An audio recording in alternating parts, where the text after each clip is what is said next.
नीरेंद्र, आप इसको कैसे डिकोड करते हैं? ये एक कदम पीछे हटना होगा या अपनी स्ट्रेटजी को फिर से रीडिफाइन करने की एक कोशिश है? प्रधानमंत्री ने तुरंत प्रतिक्रिया में गर्मी दिखाई, तल्खी दिखाई। बाद में एहसास हुआ कि ये कांग्रेस इस मुद्दे को ले उड़ी है, राष्ट्रीय स्तर पर इसका अभियान बना रही है, एजेंडा बना रही है, राज्यों के चुनाव में उसने इसके वादे किए। तो कहीं ऐसा ना हो कि इसका कोई असर हो चुनाव पर, ये सोचकर अपनी स्ट्रेटजी को उसने फिर से उस पर पुनर्विचार शुरू कर दिया है। मैं इसको जिस तरह कांग्रेस एक सॉफ्ट हिंदुत्व की लाइन बीच में ले रही थी या लेती भी रहती है, जैसे अभी मध्य प्रदेश में किया, और उन्हें पता है कि जो हिंदुत्व की लाइन है वो तो बीजेपी की लाइन है।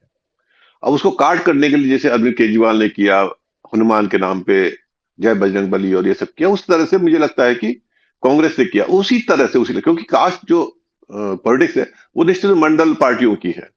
बीजेपी जो है उस तरह से उसमें नहीं है। बीजेपी कभी नहीं चाहती कि कास्ट को उभारा जाए या कास्ट के आधार पर जातियों में जो कॉन्फ्लिक्ट है उसके आधार पर कुछ किया जाए। तो इसीलिए इसने ये लाइन ली है, कहीं जो सोशल इंजीनियरिंग की है इतने सालों में, उसमें जो कास्ट के लोग उसके साथ आए हैं, उसके नेता लोग आए हैं, और जिसके कारण से उसको वोट मिले हैं और बढ़े हैं, तो अगर कास्ट सेंसस का डायरेक्ट विरोध कर दिया, और कास्ट सेंसस बेसिकली क्या है, अगर कास्ट सेंसस से ये पता चला, और जो सब जानते हैं कि पिछड़ी जातियां जितनी हैं उनकी संख्या जो अभी मानी जाती है उससे ज्यादा है, उसके आधार पर उनको ज्यादा आरक्षण मिल सकता है, ज्यादा सुविधाएं मिल सकती हैं।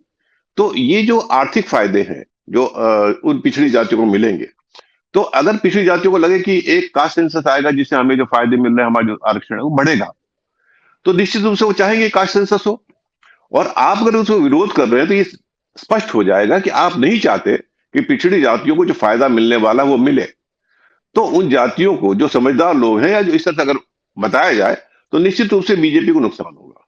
तो जैसे बीजेपी कहती है कि आप हिंदुत्व की बात करते हैं, कांग्रेस मुसलमानों की बात करती है, तो हमारे साथ आओ, वैसे पिछड़ी जातियां कहेंगी कि हम आपकी बात करते हैं। और बीजेपी अगर कहे कि हम कास्ट सेंसस नहीं चाहते, तो कहते हैं बीजेपी नहीं चाहती है। जैसे मुझे याद है एक बार बिहार में ही भागवत ने ही आरक्षण के खिलाफ बयान दे दिया था, शायद जब नीतीश और लालू मिलकर लड़े थे चुनाव से कुछ पहले, और उसका बड़ा नुकसान हुआ बेचारे। हाँ, तो इसीलिए अब आरक्षण के खिलाफ है। देखो ये आएंगे तो आरक्षण खत्म हो जाएगा। अब ये लाइन अगर कोई नैरेटिव चल जाए चुनाव में, तो फिर उसका हारना निश्चित है। बीजेपी की बड़ी बुरी हार हुई थी। तो ये चाहते हैं कि ऐसा मैसेज ना जाए कि हम कास्ट सेंसस के खिलाफ। अगर कास्ट सेंसस को ये लोग लेके भी आए तो उसी तरह से हम भी उनके साथ हैं कि हम भी चाहते हैं, बस ये चाहते हैं कि कास्ट के नाम पे बंटवारा ना हो, ये ना हो। वो अपने सवर्ण जो है साथी उनको संपन्न रखने, हम कास्ट सेंसस की बात कर रहे हैं, लेकिन हम ऐसा नहीं कि तुम्हारा नुकसान होने देंगे।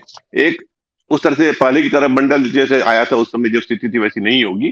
तो पूरे सबको, अपने जो भी उनके साथी हैं उन सबको राजी खुशी रखने के लिए कर रहे हैं, और इसका जो नेगेटिव इंपैक्ट हो आगामी चुनाव में, लोकसभा में या दूसरे चुनाव में, उससे बचने के लिए उन्होंने ये किया है। तो मुझे लगता है कि निश्चित रूप से ये चुनावी कदम है, और अब आगे चल के ये कास्ट सेंसस का उस तरह विरोध नहीं करेंगे जिस तरह उन्होंने शुरुआत में किया था। सत्य हिंदी का ऐप डाउनलोड करें गूगल प्ले स्टोर पर।